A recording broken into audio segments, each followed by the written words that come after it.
According to reports, Johnny Depp is using old habits to sabotage his career comeback. After his significant public trial earlier this year, one might assume that Johnny Depp would be acting appropriately. On the set of Jean du Barry, originally known as Le Favorite, the actor is reportedly back to his previously documented professional transgressions. In a panel discussion that aired on the French chat show Touché Passe a Mon Post, in October, actor Bernard Montiel relayed rumors from the set of the next movie, which have just started to circulate in English-language media. The actor and critic asserted that Depp and Mon Lebesco, a French filmmaker better known by his stage as Mon, had been at odds. Montiel reported, "I've heard some noise from the shoot, pretty severe things. So, is a terrific actor when he arrives on set.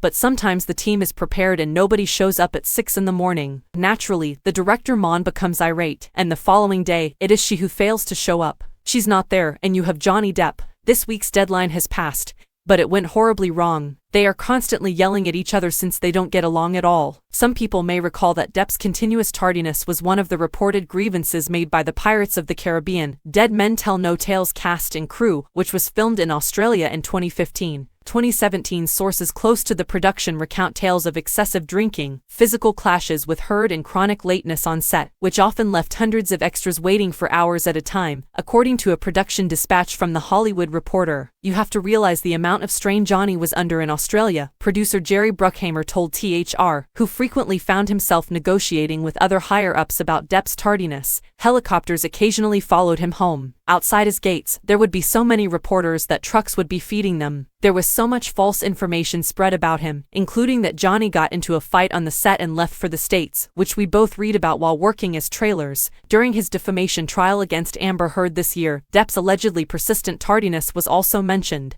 In her testimony, Tracy Jacobs, who claimed to have represented Depp for decades, said she had told the actor that his habitual tardiness and substance abuse were harming his career. According to Jacobs, who was reported by CNN, his luster had waned since it was getting tougher to get him work given the reputation that he'd gained owing to his lateness and other things. The subject of his behavior was brought up in conversation. Depp asserted in a dramatic defamation trial this summer that Heard had slandered him in a 2018 Washington Post opinion piece. Despite not mentioning him by name, she identified herself as a public figure symbolizing domestic abuse in the article. In addition to finding Heard accountable for over $10 million in damages, the jury also gave her $2 million on the basis that Adam Waldman, a former Depp attorney, had defamed her by incorrectly referring to her claims as a hoax. Heard stated earlier this month that she had decided to settle the lawsuit rather than pursue her appeal. At the time, a source close to Depp told the Daily Beast that Heard had agreed to pay $1 million as part of an agreement that prevented her from paying the full $10 million.